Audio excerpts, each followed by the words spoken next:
आज जो हम अपनी वीडियो में टॉपिक कवर करने वाले हैं वो ये 3 टॉपिक्स हैं। कंडीशनल स्टेटमेंट्स के 3 टॉपिक हैं हमारे पास। If statement, if else statement and nested if statement. ये 3 टॉपिक हैं जो आज हम इस वीडियो में कवर करेंगे। ओके, सबसे पहले अब हम देखते हैं अपने इफ स्टेटमेंट हमारी क्या होती हैं। सबसे पहले हम इफ स्टेटमेंट देखेंगे, देन हम मूव ऑन करेंगे।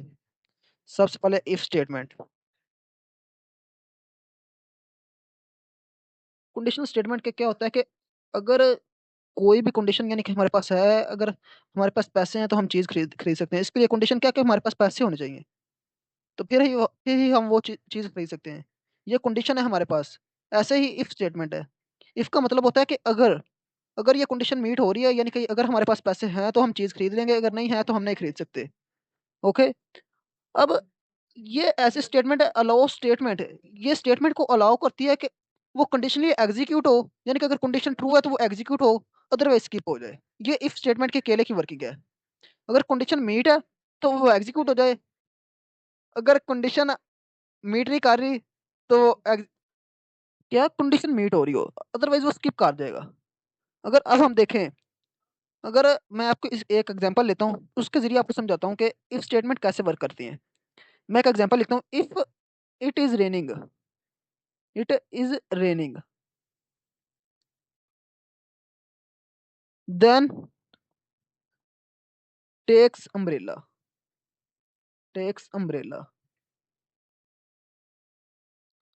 मीन्स अगर हम बारिश हो रही है तो फिर ही हम अम्ब्रेला लेंगे, अगर बारिश नहीं हो रही तो फिर हम अम्ब्रेला नहीं ले सकते। अगर बारिश हो रही है तो फिर हम अम्ब्रेला लेंगे, अगर नहीं हो रही तो फिर हम नहीं ले सकते। वो कंडीशन स्किप हो जाएगी। अगर ये कंडीशन ट्रू है, अगर ये कंडीशन ट्रू है तो ये वाली एग्जीक्यूट हो जाएगी। अगर ये कंडीशन ट्रू नहीं है, ये फॉल्स हो जाती है, तो फिर ये कंडीशन स्किप हो जाएगी, स्किप हो जाएगी ये कंडीशन। ओके, अब हम नेक्स्ट मूव करते हैं अपनी अपने कंपाइलर पे और देखते हैं कि इसकी कंपाइलर पे वर्किंग क्या है। हैश इंक्लूड आयो स्ट्रीम, ये हमारा सिंटैक्स है जो हम लिख रहे हैं। Using name space STD. आपके पास अगर कोई भी कंपाइलर है, यानी कि जैसा कि कोड ब्लॉक वगैरह, तो आप यूज़ कर सकते हैं वीएस कोड या एंटी ग्रेविटी। आपके पास कोई भी है तो आप यूज़ कर सकते हैं। यहाँ पे हम एक वेरिएबल डाटा टाइप दे लेते हैं इंट, और एक वेरिएबल डिक्लेयर कर लेते हैं जिसको साथ ही इनिशियलाइज कर देते हैं 8। अगर हम हमारे पास अगर 8 रुपए हैं, 8 रुपए, तो फिर हम क्या खरीद सकते हैं, कैंडी। अदरवाइज क्या करेगा, वो स्किप कर देगा इसे। ओके, अदरवाइज वो इसे स्किप कर दे। ये ये क्या है, असाइनमेंट ऑपरेटर है। ये असाइनमेंट ऑपरेटर है, ये वाला। और ये हमारे पास है कंपैरिजन ऑपरेटर, यानी कि ये दो इक्वेशन को कंपेयर कर रहा है। अगर x 8 के इक्वल है तो वो 8 8 मिल जाएंगे, मीट हो जाएंगी कंडीशन, तो फिर वो अंदर एग्जीक्यूट कर देगा कैंडी। अदरवाइज वो स्किप कर जाएगा, तो वो क्या कर देगा, अदरवाइज रिटर्न 0 कर देगा अगर कंडीशन नहीं मीट कर रही तो। ओके, अब हम देखते हैं क्या ये वाकई ऐसे ही है। कंपाइल टास्क 6 नो, रन हम करते हैं कि हमारी क्या आती है आउटपुट, कैंडी। देखिए x 8 के कुल है, तो फिर उसने क्या कंडीशन एग्जीक्यूट कर दी है। कंडीशन मीट की हुई तो वो एग्जीक्यूट होगी हमारे पास जो बॉडी के अंदर स्टेटमेंट है। आप इसे ऐसे भी देख सकते हैं कि अगर हम एक इसमें करली ब्रेसेस नहीं भी लगाते इफ में, तो वो एक स्टेटमेंट तक इफ की स्टेटमेंट रहेगी। अगर आप एक से ज्यादा स्टेटमेंट लिखते जाएंगे तो वो क्या करेगी, उनको एग्जीक्यूट नहीं करेगी, वो सिर्फ एक ही स्टेटमेंट को लेंगी। कैंडी हम अगेन हम कोडिंग विद बोनर लिख लेते हैं। अब वो इसको एग्जीक्यूट नहीं करेंगी, वो सिर्फ इफ के बाद, अगर इफ के बाद वाली जो एक स्टेटमेंट होगी वो उसे एग्जीक्यूट करेंगी, दूसरा इसे एग्जीक्यूट नहीं करेंगे। अब वो ये वाला जो है ये है कंडीशन से बाहर। अगर यहाँ पे मैं देखता हूँ आपको कंडीशन नहीं मीट करती, यहाँ पे मैं कर देता हूँ, यहाँ पे 9 कर देता हूँ, यहाँ पे एक्स रहने देता हूँ। ओके, अब मैं देखता हूँ, ये देखें अगर तो दोनों कंडीशन इकट्ठी प्रिंट हो गई थी, क्योंकि वो कंडीशन भी मीट कर रही थी। अगर आगे उसने इफ दिया, अब इफ वाली स्टेटमेंट एग्जीक्यूट नहीं करेगी, कोडिंग विद बोनर वाली एग्जीक्यूट करेगी। अब कंडीशन तो मीट नहीं कर रही थी, उसने कोडिंग विद कैंडी वाली स्किप कर दी कंडीशन। ये आप देख लें, कैंडी वाली स्किप कर दी उसने, और कोडिंग विद वल्नरेबल एग्जीक्यूट कर दी, क्योंकि ये इफ का पार्ट नहीं है, ये इफ के बाहर है। तो आप इसे ऐसे भी लिख सकते हैं, लेकिन ज़्यादा जो अच्छी प्रैक्टिस है वो आप इफ के बाद करली ब्रेसेस लगाएं, तो उससे आपको प्रोग्राम की अच्छी समझ आ जाती है।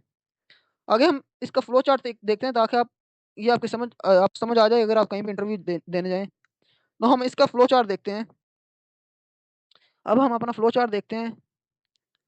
सबसे पहले क्या करेगी, स्टार्ट करेगी, कंडीशन स्टार्ट होगी, कंडीशन स्टार्ट, यानी कि फिर हम क्या करेंगे, एक वेरिएबल डिक्लेयर करवा लेते हैं एक्स, देन हम एक्स की इनपुट ले लेते हैं, एक्स को डिक्लेयर कर एक्स को इनिशियलाइज कर देते हैं, X is equal to 8। Then हम एक डायमंड बॉक्स में कंडीशन लिखेंगे, X is equal equal 8 equal equal 8।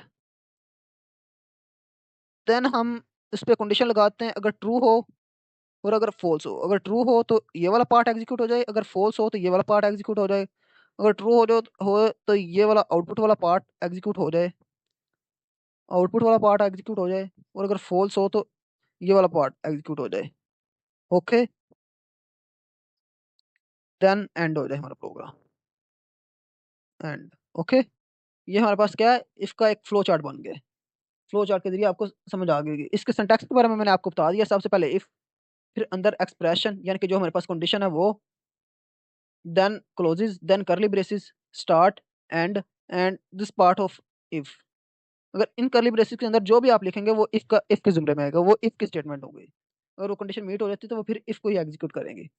अब हम एक और अब हम इफ एल्स स्टेटमेंट पे इफ एल्स स्टेटमेंट पे जाते हैं।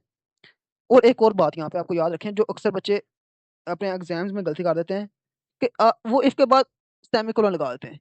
सेमीकोलन का यहाँ पे काम होता है कि स्टेटमेंट को एंड करना। यहाँ पे यानी कि वो स्टेटमेंट खत्म हो गई है, अगली स्टेटमेंट अगले से शुरू हो रही है। तो जब हमारे पास कोई कंडीशन ही नहीं होगी तो ये करली ब्रेसेस के अंदर वाला जो सिस्टम होगा ये कैसे एग्जीक्यूट हो सकता है। इफ के बाद सेमीकोलन नहीं आएंगे।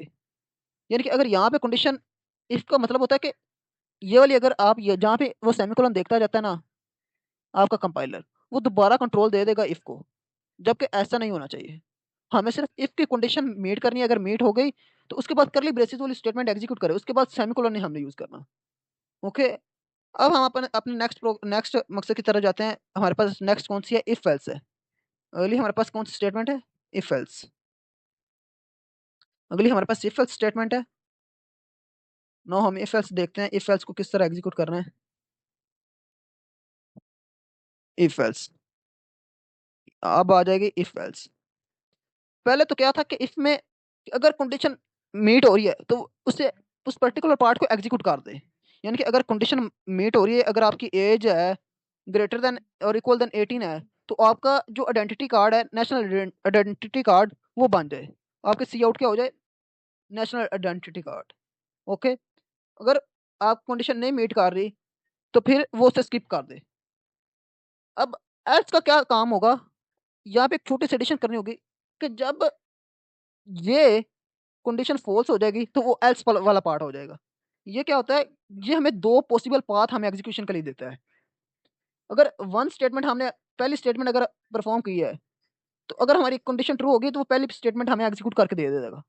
अगर फॉल्स होगी तो वो एल्स में जाएगा और एल्स वाली स्टेटमेंट को एग्जीक्यूट कर देगा। अब इसका सिंटैक्स हम देखते हैं और इसका फ्लो चार्ट भी देखते हैं। इसका हम फ्लो चार्ट देखेंगे और इसका सिंटैक्स भी देखेंगे। सिंटैक्स इसका क्या होगा, if if age greater than equal than 18, अगर एज ग्रेटर देन है तो फिर क्या हो जाए हमारे पास, सी आउट हो जाएगा हमारे पास, you are able to driving licence, driving licence. लेकिन कंपाइलर पे आपने नेक्स्ट लाइन पे नहीं लेके जाना, यहाँ पे तो मेरे पास जगह थोड़ी सी इसलिए मैं ले गए, नहीं तो हम यहाँ पे लिख लेते हैं, इसे रेज कर लेते हैं, इसे अरेज कर लेते हैं हम, ये वाला को। नो, हम यहीं से शुरू करेंगे, you are able to driving license, license, यहाँ पे सेमीकोलन एंड देन एंड। अब ये वाला पार्ट एग्जीक्यूट होगा अगर इफ वाली कंडीशन मीट कर रही है तो। देन हम एल्स वाला पार्ट लिखते हैं, एल्स, एल्स के बाद भी आपने सेमीकोलन नहीं लगाना, और ना ही एल्स में आपकी कोई कंडीशन होगी। एल्स का मतलब ये है कि अगर इफ नहीं एग्जीक्यूट हो रहा तो एल्स भी ना एल्स फिर एग्जीक्यूट हो जाए।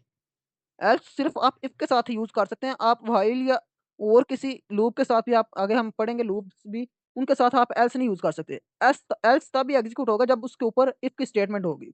अगर इफ की स्टेटमेंट होगी तो वो एल्स एग्जीक्यूट होगा, अदरवाइज एल्स एग्जीक्यूट नहीं होगा। अब हम यहाँ पे आउट कर देते हैं कि you are not able. Now हम इसे कंपाइलर पे भी जाकर देख लेते हैं। ये पहले हम इसका सिंटैक्स देख लेते हैं कि इसके सिंटैक्स के साथ हमें ज्यादा वर्किंग की अच्छी तरह समझ आ जाएगी। पहले हम क्या करते हैं, स्टार्ट कर लेते हैं प्रोग्राम को, वेरिएबल इनिशियलाइज करते हैं x इज इक्वल टू 18। अगर यहाँ पे हम डायमंड बॉक्स में कंडीशन लिख लेते हैं, अगर एज ग्रेटर देन और इक्वल देन 18 हो जाए तो फिर क्या करें, ट्रू हो जाए, अदरवाइज एल्स वाला पार्ट एग्जीक्यूट हो जाए, एल्स ट्रू। यहाँ पे इफ की स्टेटमेंट एग्जीक्यूट कर दे, यहाँ पे भी आपकी इफ की स्टेटमेंट एग्जीक्यूट हो जाए। ओके। और ये इफ एल्स का फ्लो चार्ट है, यहाँ पे आपका एंड हो जाए प्रोग्राम। ओके। अब हम अपने कंपाइलर पे जाके इसकी वर्किंग देखते हैं। यहाँ पे मैं कर देता हूँ if is X is equal to 45 and X is greater than equal than, इसको हम क्या कहते हैं, कंपैरिजन ऑपरेटर्स। ये हमारे पास कौन से कंपैरिजन ऑपरेटर्स होते हैं, जो हमारे पास greater greater equal less than equal, ये मैंने पिछली वीडियो में बताया हुआ है आपको। आप पिछली वीडियो देखेंगे तो आपको ये ऑपरेटर्स में मैंने बड़ी डिटेल से लेक्चर दिया, आप देखेंगे तो आपको इंशाल्लाह समझ आ जाएगी। क्योंकि हमने आगे अगर हमारे पास कंडीशन मीट हो रही है तो हम फिर ही हम इफ और एल्स को एग्जीक्यूट कर पाएंगे। जितनी देर हमें ऑपरेटर्स पे पकड़ नहीं होगी उतनी देर हम इफ एल्स को एग्जीक्यूट नहीं कर सकते। ओके। नाउ हम अगर X is greater than equal than 18 है तो फिर हम एल्स वाला पार्ट एग्जीक्यूट करेंगे, एल्स वाला पार्ट। तो फिर अगर ये कंडीशन मीट नहीं होती है ग्रेटर देन इक्वल देन, फिर एल्स वाला पार्ट एग्जीक्यूट हो। Okay. Not candy, not over 18 endl. End line का मतलब ये आपको बताया कि यहाँ पे लाइन एंड करते हैं, अगर ना भी लिखा तो ठीक होता है। ओवर 18 तो फिर आपको अंदर बैक स्लैश एन लगाना पड़ता है, एस्केप सीक्वेंसेस का यूज करना पड़ता है। अगर आप एंडल ना लगाएं तो बैक स्लैश एन लगाना पड़ता है, वो आपको मैंने पहले भी बता चुका हूँ। एक कमेंट्स और एस्केप सीक्वेंसेस पे मैंने बड़ा डिटेल लेक्चर दिया हुआ है, आप वो देखें। ओवर 18 का मतलब है कि ये ओवर 18 है, या इक्वल टू 18 है। यहाँ पे हम कंपाइल करते हैं, यहाँ पे हमारे पास क्योंकि ये कंडीशन 45 ग्रेटर देन भी है 18 से, तो ये कंडीशन मीट हो जाएगी ओवर 18 वाली। ओके। अब हम क्या करते हैं, हम यहाँ पे 4 लिख लेते हैं। तो फिर हम क्या एग्जीक्यूट करेंगे, अब ये होगा note over 18, note over 18। Okay. यहाँ पे इफ एल्स वाली स्टेटमेंट खत्म हो गई है। यहाँ पे इफ एल्स को आप इतनी इतनी आपको इफ एल्स की समझ आ गई है। अब आगे जो हम पढ़ेंगे वो हमारे पास होगा, वो आगे हमारे पास होगा नेस्टेड इफ स्टेटमेंट्स। इनके नेस्टेड इफ हम कैसे यूज करें, नेस्टेड इफ भी मैं आपको बताता हूँ हम कैसे यूज करते हैं नेस्टेड इफ। हम अपने कंपाइलर पे जाते हैं, कंपाइलर ओ माइक्रोसॉफ्ट पे जाते हैं और नेस्टेड इफ के बारे में देखते हैं। Nested if, nested if, nested if statements. जब आप मल्टीपल इफ यूज करते हैं इसका मतलब है कि वो सारे इफ चेक होंगे, लेकिन एल्स वाला पार्ट अगर ना हो ना तो वो सारे इफ चेक होंगे। उनमें से यानी कि कोई भी कंडीशन अगर ट्रू नहीं है तो वो स्किप कर देगा पार्ट को और नेक्स्ट इफ को चेक करने लग पड़ेगा। अगर वो भी ट्रू नहीं है तो वो नेक्स्ट इफ को चेक करने लग पड़ेगा, लेकिन वो प्रोग्राम एग्जीक्यूट नहीं करेगा, यानी कि यहाँ पे आपकी बात होगी। क्योंकि इफ का मतलब ये है कि आपको कंडीशन तब तक चेक करते रहें जब तक वो मीट नहीं हो जाती। अब यहाँ पे मैं आपको इसकी वर्किंग दिखाता हूँ कि नेस्टेड इफ का क्या मतलब है। अब नेस्टेड इफ का जो है हमारे पास फ्लो चार्ट वो ऐसे बनेगा कुछ। स्टार्ट, इसका मैं आपको करके तो बताता हूँ आपको इसकी कंपाइलेशन भी। हम मार्क्स ले लेते हैं, यूजर से ले लेते हैं मार्क्स। अगर वो इनपुट करता है मार्क्स, अगर वो इनपुट करता है मार्क्स तो फिर मार्क्स को इनपुट लेके वो फिर सबका मैं मार्क्स चेक करूँ। सबको यहाँ पे डायमंड बॉक्स बनाना था मुझे, मार्क्स ठीक होगा जब जन देन ट्रू हो जाए तो फिर वो आगे मार्क्स को देखता रहे, मार्क्स को देखता रहे। अगर ट्रू भी होगी तो वो फिर भी मार्क्स को देखता रहे, वो फिर भी नेक्स्ट स्टेप पे चला जाए। अगर फिर भी ट्रू होगी तो वो फिर नेक्स्ट स्टेप पे चला जाए। फिर भी वहां पे भी मीट हो रही है या नहीं मीट हो रही है वो फिर नेक्स्ट इफ पे चला। जितने इफ आपके लगे होंगे, जितनी देर उनकी में कंडीशन ना एग्जीक्यूट कंडीशन ना प्रॉपर वेस लिखी जाएंगे उतनी देर वो एग्जीक्यूट होता ही रहेगा। अब मैं आपको इनके एग्जांपल दिखाता हूँ अपने कंपाइलर पे, ऐसे आपको ज्यादा कुछ समझ नहीं आएगी, कुछ खास समझ नहीं आएगी। हम अपने कंपाइलर पे जाते हैं और देखते हैं कि इनकी क्या वर्किंग है। यहाँ पे मैं इनपुट ले लेता हूँ, मार्क डिक्लेयर करवाता हूँ एक variable mark, and then cout करता हूँ enter marks, enter marks, marks endl. अगर सी इन हम मार्क करें, mark then and O no, यहाँ पे हम नेक्स्ट हम आ जाते हैं इफ। यहाँ हम लिखते हैं अगर मार्क ग्रेटर देन और इक्वल देन 90 हो जाए तो फिर हमारे पास एग्जीक्यूट हो सी आउट ए ग्रेड। ये हम स्टूडेंट ग्रेडिंग सिस्टम बना रहे हैं ए ग्रेड। अगर हम नेक्स्ट आ जाते हैं हैंडल, नेक्स्ट नेक्स्ट हम इफ लगाते हैं कि अगर मार्क ग्रेटर देन और इक्वल देन 80 हो जाए तो फिर ये वाला पार्ट एग्जीक्यूट हो जाए C out B grade, B grade, B grade, grade and dull हो जाए तो फिर इफ आ जाए, फिर मार्क ग्रेटर देन और इक्वल देन 70 आ जाए, फिर सी आउट हो जाए, सी ग्रेड हो जाए, grade back slash N. Next हमें जब हम यहाँ पे जाते हैं marks greater than equal than 70 तक लिख लिया। अब हम नेक्स्ट आ जाएंगे, देखेंगे क्या इसने एग्जीक्यूट किया है। एंटर मार्क्स, एंटर मार्क हम 90 करते हैं तो ये देखें उसने A grade B grade C grade, क्योंकि उसने पहले चेक किया mark greater than equal than 90 है। उसने कहा ठीक है मैं एग्जीक्यूट कर देता हूँ क्योंकि ग्रेटर देन इक्वल देन 90 है, कंडीशन मीट हो रही है, ग्रेड आ जाएगा। मैंने आपको पहले बताया कि अगर ये एग्जीक्यूट हो भी गया तो वो कंपाइलर आगे देखेगा आगे भी if पड़ा है, इसका मतलब है कि बार अगर एग्जीक्यूट अगर if 2 बार आ जाता है आपके प्रोग्राम में तो आप वो इसको एग्जीक्यूट करेगा, क्योंकि वो कंडीशन को चेक करेगा, अगर मीट हो रही तो वो उसे जरूर एग्जीक्यूट करेगा, अगर अदरवाइज स्किप कर देगा। यहाँ पे भी आप देखेंगे 90 ग्रेटर देन इक्वल देन 80 है, वो बी ग्रेड भी प्रिंट कर देगा, वो ग्रेटर देन इक्वल देन 70 है, वो सी ग्रेड भी प्रिंट कर देगा। अब इसके साथ हम कैसे लड़ें वो हम देखते हैं कि हम यहाँ पे हमें यूज करना होगा नेस्टेड इफ। हमें इफ में यहाँ पे तो हम नहीं लगाएंगे क्योंकि हमारी कंडीशन पहले ही अगर ग्रेटर देन इक्वल देन 90 हो ये तो ठीक है, यहाँ पे लगाएंगे कि वो अगर ग्रेटर देन इक्वल देन 90 है तो वो ये वाली पार्ट एग्जीक्यूट करे ना, ये दोनों क्यों कर रहा है। तो उसके लिए हमें एक कंडीशन लगाएंगे मार्क लेस देन, यानी कि मार्क्स जो है हमारे पास वो लेस देन या इक्वल देन 89 भी होने चाहिए। फिर वो ये स्टेटमेंट एग्जीक्यूट करे, ये वाली फिर वो स्टेटमेंट एग्जीक्यूट कर दे। तो फिर हमने लिखा कि अब वो ग्रेटर देन इक्वल देन 80 भी, ये भी हमने नेस्टेड इफ लगा दिया क्योंकि अब वो पहले यहाँ पे आएगा फिर यहाँ पे आएगा, फिर यहाँ पे कंडीशन फॉल्स हो जाएगी तो ये प्रिंट नहीं करेगा क्योंकि 90 ग्रेटर देन इक्वल देन 89 है, 90 ग्रेटर देन 89 है, लेस देन नहीं है। तो फिर वो नेक्स्ट स्टेटमेंट पे आ जाएगा if mark less than equal than, हमारे पास आ जाएगा 79।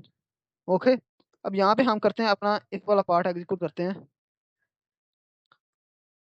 नो हम देखते हैं कि हमारी क्या आउटपुट आती है, क्या ठीक आती है, यानी कि जैसे हम आउटपुट चाहते थे वो सारे ग्रेड्स तो नहीं प्रिंट हो रहे अगर हम 90 एंटर करें तो ए ग्रेड।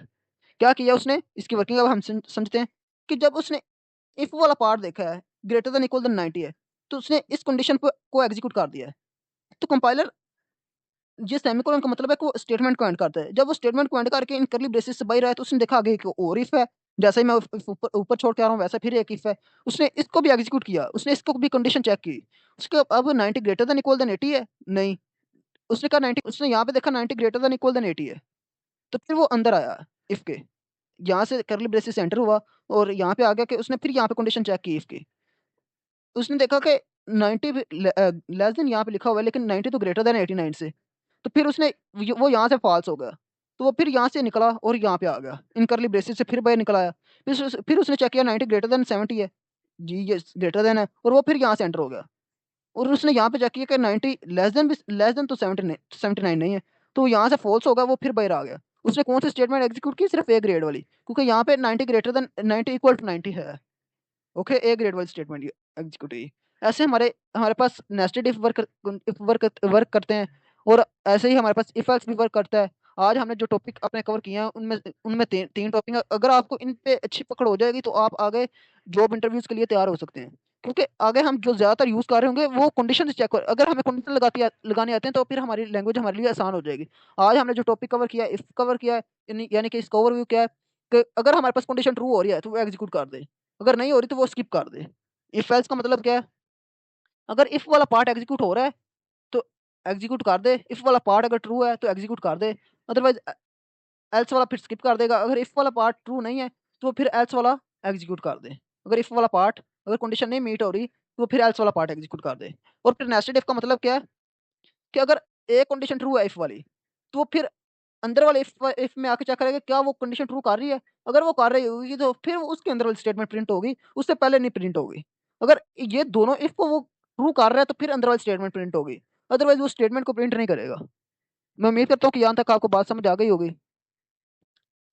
अब अगले लेक्चर्स में जो हम डिटेल से पढ़ेंगे वो है हमारे पास else, if else, nested if else, nested if else और एल्स इफ। मैं आपको यहाँ पे एंड पे कुछ प्रॉब्लम्स भी दूंगा, क्योंकि जो हमने पिछले लेक्चर्स किए हैं उनमें कोई इतनी ज़्यादा प्रॉब्लम नहीं थी जो देने के काबिल। यहाँ पे मैं आपको एक प्रॉब्लम दूंगा कि आपको 3 नंबर दिए गए हैं, उनमें से आपने ग्रेटर फाइंड करना है। यानी कि आपके पास आप take input 3 numbers from user, input 3 numbers from user and find largest number. आपने यूजर से 3 इनपुट लेनी है और अपना लार्जेस्ट नंबर फाइंड करना है। और इसी तरह आप यूजर से इनपुट लेंगे 3 और स्मॉलेस्ट नंबर फाइंड करना है। ओके, वो इफ एल्स की मदद से आपने फाइंड करके देना है। ओके, आज का लेक्चर यहीं पे एंड होता है। आपने 2 प्रॉब्लम करनी है और कमेंट में आपने बताना है, तो फिर उनको शाउट आउट दिए जाएंगे।